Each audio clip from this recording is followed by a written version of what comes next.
الحمدللہ وحدہ والصلاة والسلام علی من لا نبی بعدہ۔ معزز و مکرم سامعین، کروڑا بار شکر ہے اس پروردگار عالم کا کہ جس نے آج ہمیں پھر سے پاک و صاف ہو کر محبت، چاہت، لگن، خلوص کے ساتھ روزے کی حالت میں نماز پڑھنے کے بعد اللہ کے مقدس گھر مسجد میں بیٹھ کر اللہ اور اس کے رسول صلی اللہ تعالی علیہ وآلہ وسلم کی باتیں سننے کے لیے ہمیں یہاں آنے کی عظیم سعادت نصیب فرمائی۔ اللہ پاک ہم سب کے اس عظیم عمل کو آخرت کے اندر ذریعہ نجات بنائے اور مخلصانہ انداز میں ہمیشہ زیادہ سے زیادہ ہم سب کو دین متین کی طرف متوجہ ہونے کی توفیق عطا فرمائے۔ یہ پیچھے جو جوان بیٹھے ہیں اگر آگے تھوڑا سا قریب تشریف لے ہیں تو اصل ادھر جو اے سی کے قریب بیٹھے ہوئے ہیں جن کو ہوا لگ رہی ہے نا اے سی کی، وہ تو ٹھیک ہے، جو اے سی سے ہٹ کے بیٹھے ہوئے ہیں اگر وہ قریب قریب آ جائیں تو بہت مہربانی ہوگی۔ قرب ظاہری کا بھی بہت فائدہ ہوتا ہے، ٹھیک ہے نا؟ یہ نہیں کہ ہمارے اندر کوئی صلاحیت ہو تب نہیں، بلکہ آپ کے خلوص کے مطابق آپ کے اندر صلاحیت پیدا ہوگی۔ ہم جیسے بھی ہوں، آپ ہمیں اچھا محسوس کر کے قریب ہوں گے تو یقیناً دلوں کے اندر نور ایمان جگمگا جائے گا۔ اللہ اکبر۔ دنیا کے اندر انسان کامیاب ہونا چاہتا ہے اور یقیناً کامیابی جس چیز میں ہے نا وہ ہم نے کبھی کوشش نہیں کی اس کی طرف متوجہ ہونے کی۔ انسان کامیاب ہے جو اللہ کا خوف رکھتا ہے، جو متقی ہے، تقوی رکھتا ہے اپنے اندر۔ اللہ کا خوف رکھنے والا انسان جو ہوتا ہے نا، اللہ تعالیٰ اس کے دل سے کائنات کے سارے غم خوف مٹا دیتا ہے۔ جس طرح کہ قرآن پاک کے اندر اللہ تعالیٰ فرماتے ہیں نا، الا ان اولیاء اللہ لا خوف علیہم ولا هم یحزنون۔ جو اللہ کے خاص دوست ہیں نا، جو اللہ کے ولی ہیں، نہ انہیں کوئی خوف ہے نہ کبھی وہ غم زدہ ہوں گے، ٹھیک ہے نا؟ الذین آمنوا وکانوا یتقون، فرمایا وہ کون ہے اللہ کے خاص دوست؟ وہ لوگ جو ایمان لے آئے پھر متقی ہوئے، تقوی اختیار کیا، اللہ سے ڈرتے ہیں۔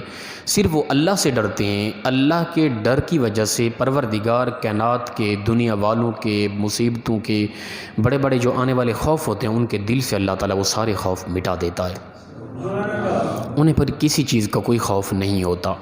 جو انسان اللہ کا خوف رکھتا ہے اسے پتہ ہے کہ میں نے مر جانا ہے، دنیا سے چلے جانا ہے، میرا یہ ظاہری حسن و جمال عنقریب خاک میں مل جانا ہے، یہ کچھ نہیں رہنا، دنیا، یہ دولت، یہ کمانا، یہ سب کچھ ملیا میٹ ہو جانا ہے، تو وہ انسان دنیا کے معاملات سے کبھی نہیں گھبراتا، وہ ان چیزوں کو اہمیت ہی نہیں دیتا۔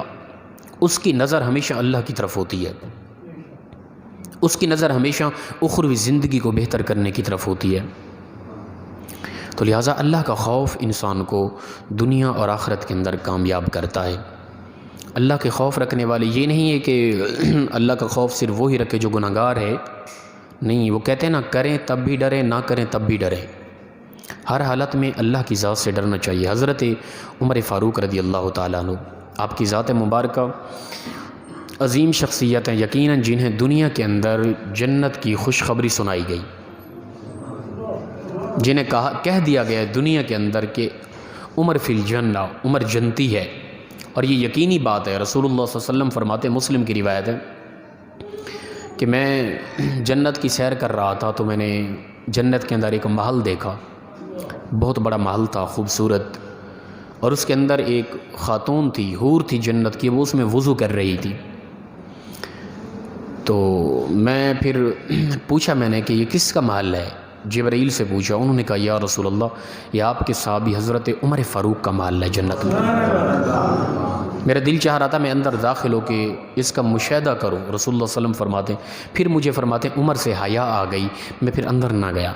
یہ بات حضرت عمر فاروق بھی سن رہے ہیں، زارو قطار رونے لگ گئے، فدا کا ابی و امی یا رسول اللہ، ہمارا سب کچھ آپ پہ قربان ہو جائے، ہم ہماری ذات کے لیے آپ کیوں حیا کریں؟ کیا ہم کچھ سوچیں گے؟ وہ سب کچھ آپ کی وجہ سے تو ہمیں ملا ہے، ٹھیک ہے نا؟ تو یہ وہ شخصیات ہیں جن کے جنت کے محلات کی بشارت دنیا میں انہیں سنائی گئی۔ اور یہ حضرت عمر فاروق رضی اللہ تعالیٰ عنہ، آپ جا رہے تھے سواری پہ، تو کسی گھر سے قرآن پاک کی تلاوت کی آواز آ رہی تھی۔ اس تلاوت کے اندر اللہ کے عذاب کا تذکرہ تھا کہ وہ سخت پکڑ والا ہے۔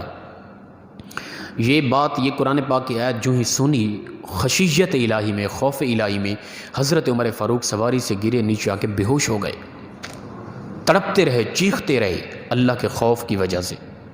یہ وہ لوگ ہیں جنہیں دنیا میں جنت کی بشارتیں دی گئی، پھر بھی خشیت الہی دل میں اس قدر تھا۔ حضرت عمر فاروق فرماتے ہیں کہ مجھے اللہ کی رحمت پر اس قدر یقین اور بھروسہ ہے کہ پروردگار فرمائے نا، میں ساری خلقت کو جہنم میں پھینک دوں گا، ایک انسان ہوگا جو جنت میں جائے گا۔ میں اللہ کی رحمت پر اتنا یقین رکھتا ہوں، میں سوچوں گا شاید کہ وہ ایک جنت میں جانے والا انسان میں عمر ہی ہوں گا۔ اور پھر اللہ کا خوف اس قدر رکھتا ہوں، اس کے وصف جباریت و قہاریت کا خوف اس قدر رکھتا ہوں کہ پروردگار کہہ دے کہ سب کو جنت عطا کر دوں گا، ایک شخص کو محض جہنم میں پھینک دوں گا، میرے دل میں اس کا خوف اس قدر ہے کہ میں سوچوں گا شاید کہ جہنم میں پھینک دیے جانے والے انسان میں ہی ہوگا۔ ٹھیک ہے نا، کچھ کریں تب بھی ڈریں، کچھ نہ کریں تب بھی ڈریں۔ اللہ کا خوف انسان کو دنیا اور آخرت میں کامیاب کرتا ہے۔ اللہ کا خوف ہمیں رکھنا چاہیے۔ ہم ذاتی اپنے کردار کو دیکھیں تو ہم اپنے یعنی مومن ہونے کے لحاظ سے ہم اپنے کردار سے تھوڑی سی نظر کریں تو ہم تو چیخ کے تڑپ کے مر جائیں۔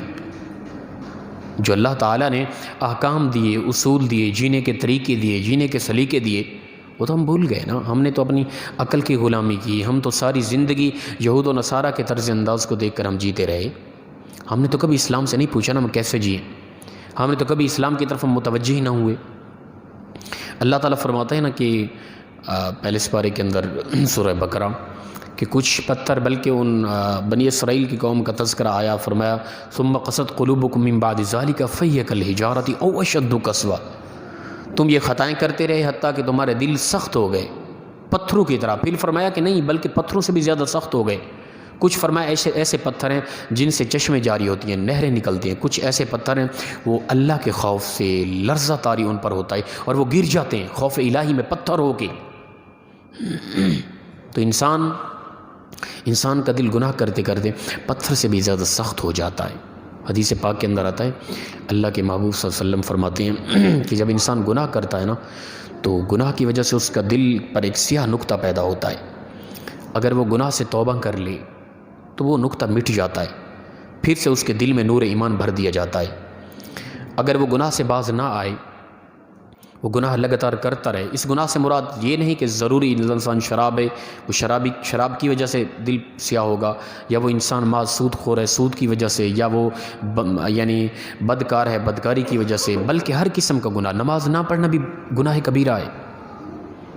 کوئی انسان نماز نہیں پڑھتا تو ایک نماز نہ پڑھنے کی وجہ سے دل سیاہ ہوا، اور دوسری نہ پڑھی اور زیادہ سیاہ ہوا، تیسری نہ پڑھی اور زیادہ سیاہ ہوا۔ اسی طرح کوئی بھی گناہ ہے وہ کرتے کرتے دل سیاہ ہوتے ہوتے حتیٰ کہ پورا دل سیاہ ہو جاتا ہے انسان کا، پھر وہ دل پتھر سے بھی زیادہ سخت ہو جاتا ہے۔ پھر وہ انسان گناہ کرے بھی تو اسے کوئی خوف نہیں ہوتا، پھر وہ علی الاعلان گناہ کرتا ہے، پھر وقت آتا ہے وہ گناہ کر کے دوستوں کو بتاتا ہے، فخر کے انداز میں بتاتا ہے، اور اپنی ایک قابلیت کا اظہار کرتا ہے کہ میں اتنا بڑا قابل ہوں، میں نے یہ کر دکھایا ہے، حالانکہ وہ دوسروں کو گواہ بنا رہا ہے۔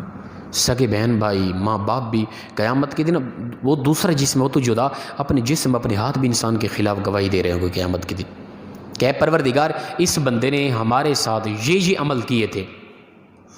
کوئی کسی کو بھی بتا رہا ہے نا، وہ جتنا سنگتی ہے، جتنا بڑا سوتی ہے، جتنا بڑا جگری یار ہے نا، وہ عنقریب قیامت کے دن تمہاری ہر ایک بات جو اس کے کان میں چلی گئی نا اسے یاد آئے گی، مجبوراً وہ ہر بات بتائے گا، وہ گواہ ہو چکا ہے تمہارے گناہوں کا۔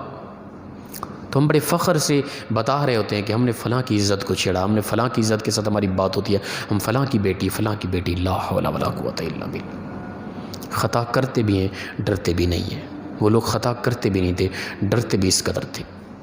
تو لہٰذا ہمیں ڈرنا چاہیے، خطا ہو گئی، پروردگار نے اگر پردہ ڈالا ہوا ہے تو میں کیوں خود اپنی زبان سے اپنے گناہ کا اظہار کر کے دوستوں کو گواہ بنا رہا ہوں قیامت کے دن کے لیے۔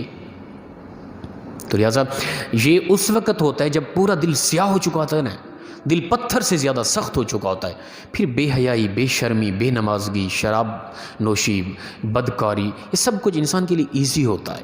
بلکہ حدیث پاک کے اندر آتا ہے، فرمایا کہ مومن اور منافق کے اندر یہ بڑا فرق ہے کہ جب مومن سے کوئی گناہ ہو جائے نا تو اس کو اس قدر محسوس ہوتا ہے جیسا کہ وہ پہاڑ کے نیچے آ گیا ہے، اس قدر اس پر بوجھ ہوتا ہے، اس قدر وہ مجبور ہوتا ہے، پریشان ہوتا ہے، وہ دکھی ہوتا ہے۔ جب اس سے چھوٹا سا کوئی گناہ ہو جائے اللہ کے خوف میں اس قدر پریشان ہوتا ہے، تڑپتا ہے کہ میں نے کیا کر دیا۔ اگر اسی طرح کسی منافق جس کا دل سیاہ ہو چکا ہے اس سے گناہ ہو جانا جتنا بھی بڑا، اسے اس طرح محسوس ہوتا ہے جیسے اس کے کندھے پر مکھی بیٹھی اس نے اڑا دی، بس کوئی دقت نہیں، کوئی پریشانی نہیں، کوئی سوچ نہیں، کوئی فکر نہیں، کوئی موت یاد نہیں، کوئی قبر یاد نہیں، کوئی آخرت یاد نہیں، ایزی زندگی ہے۔ معاشرے کے اندر انسانیت سے گر گئے، کوئی پتہ نہیں انسانیت ہوتی کیا ہے، کسی کی عزت و وقار، کوئی معاشرے کے اندر کوئی انسانیت، کوئی اسلام کے اصول، کوئی خدا اور رسول، کوئی قرآن حدیث، کچھ بھی پتہ نہیں، بے لغام حیوانیت پیدا ہو چکی ہے، چھڑے ہوئے جانوروں کی طرح، کوئی پتہ نہیں ہے۔ یہ زندگی ہماری ہو چکی ہے اس وقت، واللہ بخدا یہ درد ہے، یہ حقیقت ہے۔ ہم معاشرے کے اندر دیکھیں، خود اپنے گریبان میں جھانک کے دیکھیں، ہماری نسلیں کیسی ہو چکی ہیں، ہم جوان طبقہ ہے، ہمارا انداز زندگی کیسا ہے، ہم کیسے جی رہے ہیں۔ خشیت الہی دل سے بالکل ختم ہو چکا ہے، بالکل دور ہو چکا ہے، ڈر ہے ہی نہیں۔ وہ چاہے تو ایک لمحے کے اندر پتہ بھی نہ ہو، ایک لمحے کے اندر 1 منٹ باقی رہتا ہو جہاز کے اترنے پر، وہ چاہے تو سینکڑوں کی تعداد میں لوگوں کے قیمے کر دے، کوئی کچھ نہیں کر سکتا اس کو۔ گھروں میں بیٹھے لوگ، اچانک ایسا حادثہ کہ انسان کی عقل دنگ رہ جائے، سمجھ پھر بھی نہیں آ رہی، پھر بھی ہم سمجھتے نہیں ہم پر تو اس طرح کا معاملہ آنے والا ہے ہی نہیں۔ تو یہ عبرت کے لیے ہوتا ہے، یہ معاملات عبرت کے لیے ہوتے ہیں۔ ایسے حادثے میں اچھے لوگ بھی دنیا سے چلے جاتے ہیں، دراصل یہ جو زندہ لوگ ہوتے ہیں نا ان کے لیے عبرت کے لیے ہوتے ہیں کہ اے اللہ کے بندو، اللہ سے ڈرو، وہ کبھی کسی طرح کچھ بھی کر سکتا ہے، انسان کی کیا طاقت ہے۔ تو لہٰذا اللہ کا خوف دل کے اندر رکھنا چاہیے۔ مومن اور منافق کی یہ علامت ہے کہ مومن سے جب بھی کوئی گناہ ہو جائے گا نا، وہ گناہ چاہے نماز چھوٹ جانے کا کیوں نہیں، وہ گناہ چھوٹا سا کسی کی عزت کی طرف نظر کا اچانک چلے جانا ہی کیوں نہیں، ٹھیک ہے نا، وہ اس طرح محسوس کرے گا کہ جس طرح اس کے اوپر پہاڑ آ گیا ہے، اور اس پہاڑ کے بڑے بوجھ کو وہ کیسے برداشت کرے، وہ تڑپتا ہے، پریشان حال ہوتا ہے۔ یہ مومن کی علامت ہے۔ اور جو منافق ہے، جس کا دل پتھر سے بھی زیادہ سخت ہو گیا ہے، ایمان کا نور بالکل بجھ گیا جس کے دل کے اندر، وہ گناہ کرنے کے بعد ایزی ہوتا ہے، دوستوں کو بتا رہا ہوتا ہے، وہ تو ایسے محسوس ہی نہیں کرتا جس طرح کہ مکھی بیٹھ جائے اسے اڑایا جاتا ہے۔ ہم دیکھ لیں، ہم جمع طبقہ دیکھیں، ہم کس کیٹیگری میں آ رہے ہیں؟ کیا ہم گناہ کرنے کے بعد پچھتاتے ہیں؟ ہم گناہ کرنے کے بعد کبھی روتے ہیں؟ ہم گناہ کرنے کے بعد اکتاہٹ ہوتی ہے، اداسی ہوتی ہے، کھانے پینے کو دل نہیں کرتا کیا؟ دنیا جہان اچھی نہیں لگتی کیا؟ زندگی سے نفرت ہوتی ہے کبھی؟ کچھ بھی نہیں، ایزی ہوتے ہیں ہم تو اور کوشش کر رہے ہوتے ہیں زیادہ تر۔ اللہ اکبر۔ حضرت امام حسن بصری رضی اللہ تعالیٰ عنہ، آپ کی توبہ کے متعلق تذکرہ آتا ہے۔ میری طبیعت کافی خراب اس لیے تھوڑا سلو انداز میں، وہ بخار تھا وہ تو آرام ہو گیا، اب کچھ سر میں درد کو جی کچھ بہتر نہیں ہو رہی طبیعت، اللہ تعالیٰ بہتری فرمائے گا۔ حضرت امام حسن بصری رضی اللہ تعالیٰ نوجوان تھے، کڑیل، خوبصورت بھی تھے، مال دولت بھی کافی تھا، سخی بھی تھے بہت۔ بازار کے اندر لوگوں میں جا کے سخاوت کرتے، بازار میں جا رہے ہیں تو سامنے ایک نوجوان خوبصورت لڑکی سامنے آئی، اس کی طرف دیکھتے رہے جب تو وہ لڑکی نے اس نے کہا کہ تمہارے اندر حیا نہیں ہے کیا؟ یہ ایک بہترین جملہ ہے، اگر کبھی کوئی مسلم خاتون یہ لفظ کہہ رہی ہے نا، سمجھ لیں کہ اس کے اندر ایمان ہے بچی کے اندر۔ اور یہ بہت مشکل ہے، ہماری بچیوں کے مزاج بھی بگڑ گئے، نہیں کنٹرول ہو رہا۔ بازاروں کی طرف جا کے دیکھیں، مزاروں کی طرف جا کے دیکھیں، بلکہ ہم نے ان پاکیزہ ہستیوں کو کہ مزارات کو پامال کر کے رکھ دیا ہے، برائیوں کے اڈے بنا دیے۔ کچھ ہمارے دوست کہیں گے پتہ نہیں کس مسئلہ کی حضرت کیسی بات کریں، میں حقیقت بات کر رہا ہوں۔ یہ ہم نے ان مزارات کو، بڑے بڑے بزرگوں، ان شخصیات کی مزارات، قبروں کو برائیوں کے اڈے بنا رکھے ہیں۔ خدا کی عزت کی قسم میں یہ حقیقت کہہ رہا ہوں، آپ مشاہدہ کریں، چلے جائیں۔ کچھ دربار ایسے ہیں جہاں کنٹرول ہے یہ معاملہ، اکثر نہیں ہے۔ عورت و مردوں کا اختلاط اللہ معاف کرے. یہ ہمارا مشاہدہ ہے، ہم کوئی اپنا محض سنی بات نہیں کر رہے، ہمارا تجربہ ہے، مشاہدہ ہے، دیکھے ہوئے معاملات ہم یہ آپ کے سامنے رکھ رہے ہیں.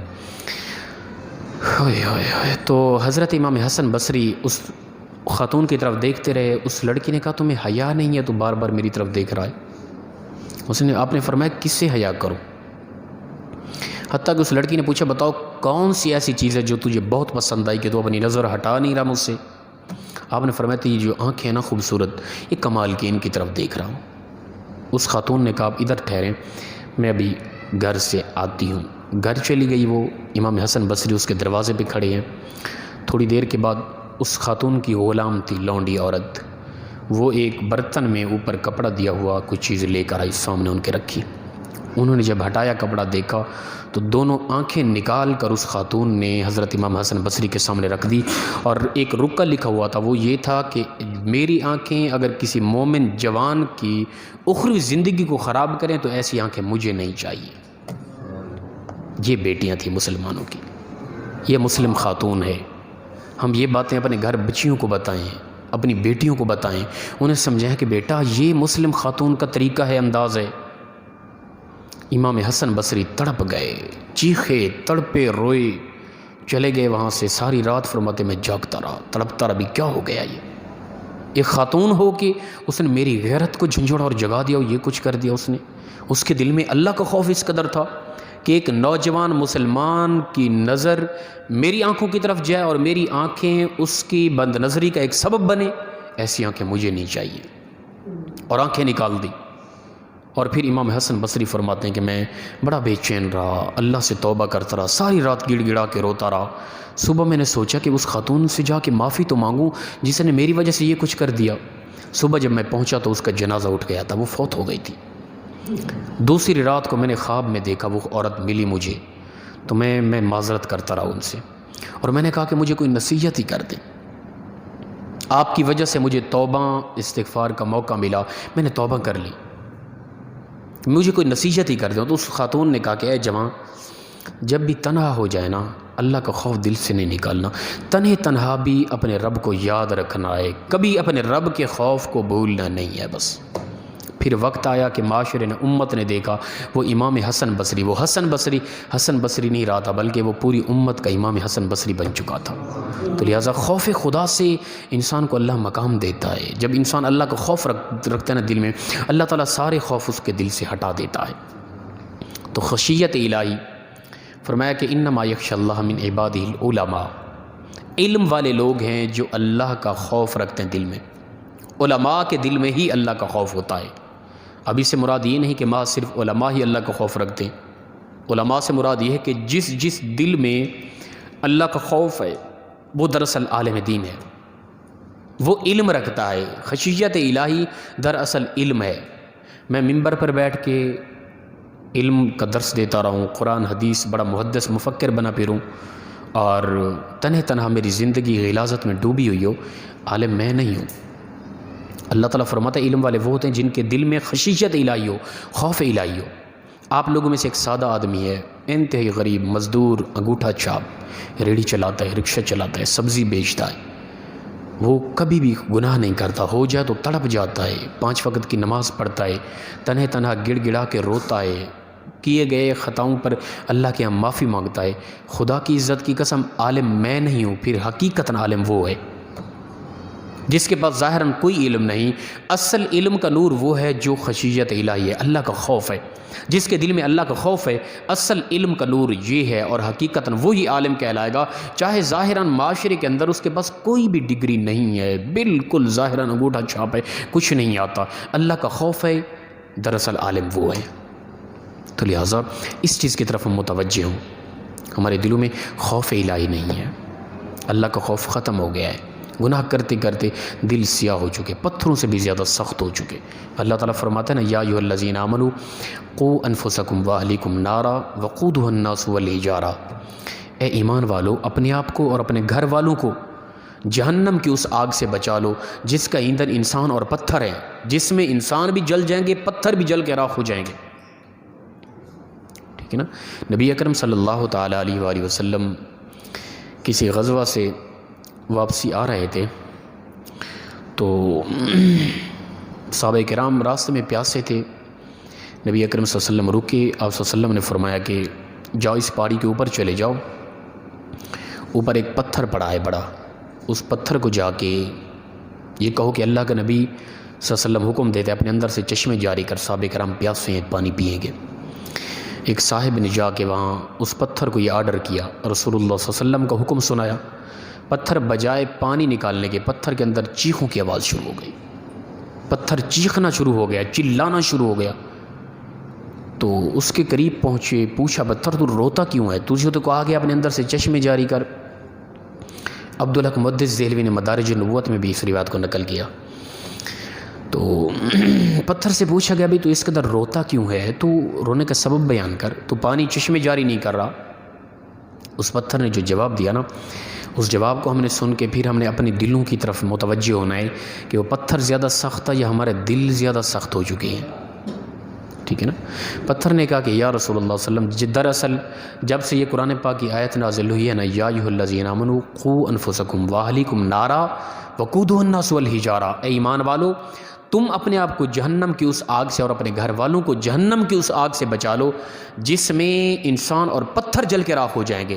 یا رسول اللہ جب سے میں نے سنا کہ پتھر بھی جہنم میں جا کے جل کے راکھ ہو جائے گا، تب سے میں اس قدر رویا، میرے اندر جتنا بھی پانی تھا نا سارا آنسو بن کر بہہ چکا ہے، ایک قطرہ بھی میرے اندر باقی نہیں رہا ہے۔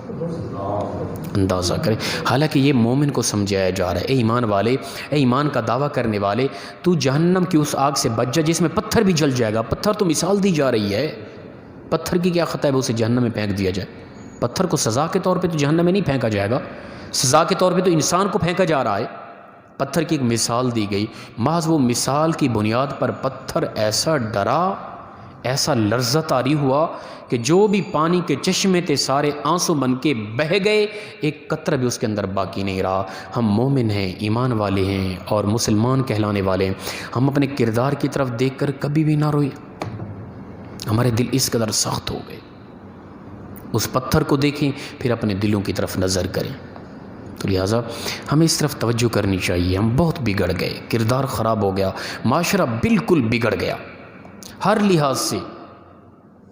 آگے سے ہمیں معذرت کے ساتھ، میں اس طرح کی بات کرتا نہیں ہوں، کبھی کبھار ایک ایمانی حرارت ہوتی ہے، بندے کو بات کرنی پڑتی ہے۔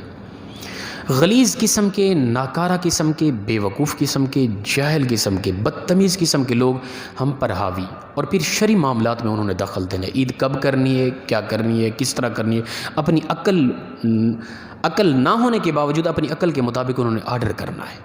اندازہ کریں ان لوگوں کا، کیا کہہ سکتے ہیں اس طرح کے لوگوں کو؟ نہ عقل نہ شکل، ہر لحاظ سے اور ہر دور میں اسلام کی مخالفت۔ اللہ پاک ایسے لوگوں کو بھی ہدایت دے اور ہمیں بھی پروردگار اسلام کے مزاج کے مطابق زندگی بسر کرنے کی توفیق عطا فرمائے۔ وآخر دعوانا الحمدللہ رب العالمین۔ جی کوئی بات پوچھنے والی ہو تو جی جی جی نہیں، اس سے کوئی غلطی اگر ہو بھی جائے نا، امام صاحب کے پیچھے جو نماز پڑھ رہے ہیں نا مقتدی، تو امام صاحب جو نماز کے فرائض و شرائط ہیں نا وہ امام پر لازم لاگو ہیں۔ امام صاحب سے وہ جو بھی غلطی ہو رہی ہے نا، امام صاحب سجدہ کریں گے، پچھلوں کی غلطی کا اعادہ ہو جائے گا، یا پچھلے بھی کریں گے، اگر پیچھے کسی سے غلطی ہو گئی کوئی بھی، اس پر ضروری نہیں کہ وہ سجدہ صاحب کریں، کیونکہ امام جو مکمل فرائض کر رہے، واجبات اس کے پورے ہو رہے ہیں، وہ مقتدیوں کے لیے کافی ہے جی۔ اس پر لازم و ضروری نہیں کہ مقتدی پیچھے نماز پڑھ رہے، اس سے کوئی غلطی ہوئی جماعت کی حالت میں تو وہ سجدہ صاحب کرے گا، ایسا نہیں ہے۔ امام صاحب سے ہو گئی تو امام صاحب کی غلطی تمام کی غلطی ہے، پیچھے لوگوں کی غلطی وہ کسی کی غلطی نہیں ہے، امام صاحب جو پڑھ رہے ہیں وہ اس کا اعادہ ہو رہا ہے، اس کی غلطی نہیں ہے وہ جی۔ اور کوئی حکم جی؟ اللہ پاک ہم سب کو عمل کی توفیق عطا فرمائے۔ اللہم صلی